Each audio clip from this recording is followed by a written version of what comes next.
নমস্কার, আপনাদের সবাইকে পাপিয়ার হেসেলে সাদর আমন্ত্রণ। আপনারা সবাই কেমন আছেন? আশা করছি অনেক অনেক ভালো আছেন। পাউরুটি দিয়ে যে এত সুন্দর মিষ্টি তৈরি করা যায়, না দেখলে বা খেলে আপনারা বুঝতেই পারবেন না। তো চলুন এইরকম ধরনের একটি পাউরুটি দিয়ে মিষ্টি রেসিপি শুরু করা যাক।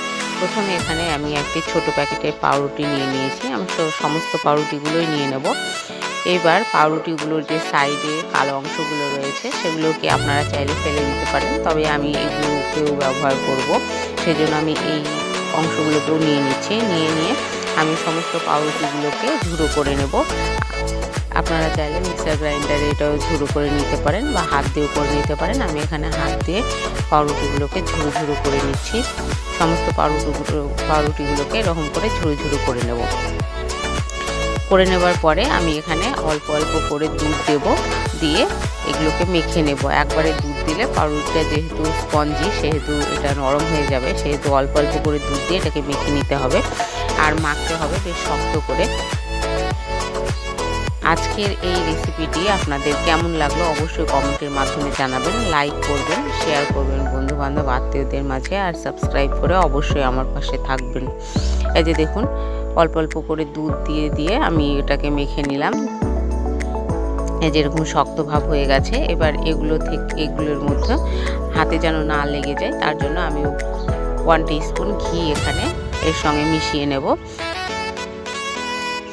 গন্ধটাও ভালো হবে আর তার সঙ্গে হাতের সঙ্গে লেগে যাবে না। তো এখানে মেখে নেবার পরে আমি এটাকে শেপ দিয়ে নেব। আপনারা চাইলে এটাকে গোল বা লম্বা বা চ্যাপটা যে কোনো শেপে দিতে পারেন, যেমন আপনারা মিষ্টি খেতে চাইবেন তেমনই দিয়ে নেবেন। আমি এখানে একটু লম্বাটে ভাগ করে নিচ্ছি, নিয়ে এটাকে ভেজে নিলেই রেডি হয়ে যাবে। এরপরে আমি একটি পাত্রের ভেতরে জল দিয়ে দিয়েছি। এখানে 2 কাপ জলের মধ্যে 1 কাপ চিনি নিয়েছি, আর তার মধ্যে দিয়ে দিলাম 2টো তেজপাতা, তার সঙ্গে সাদা এলাচ কিছুটা গুঁড়ো করে নিয়েছি। নিয়ে আমি এটাকে ভালো করে ফুটিয়ে নিলাম। নিয়ে ওটাকে এক সাইডে রেখে দিয়েছি। এই পাশে তেল গরম করে নিয়েছি, এখানে রিফাইন তেল ব্যবহার করছি।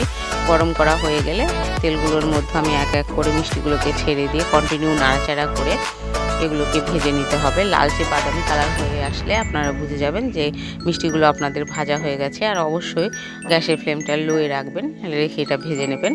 গ্যাস থেকে রসটাকে নামিয়ে নিয়ে আমি এই মিষ্টিগুলোকে রসের ভেতরে দিয়ে কিছুক্ষণ রেখে দিলেই রেডি হয়ে যাবে পাউরুটি গোলাপজাম। কেমন লাগলো আজকের রেসিপি অবশ্যই জানাবেন। এই যে একদম রেডি।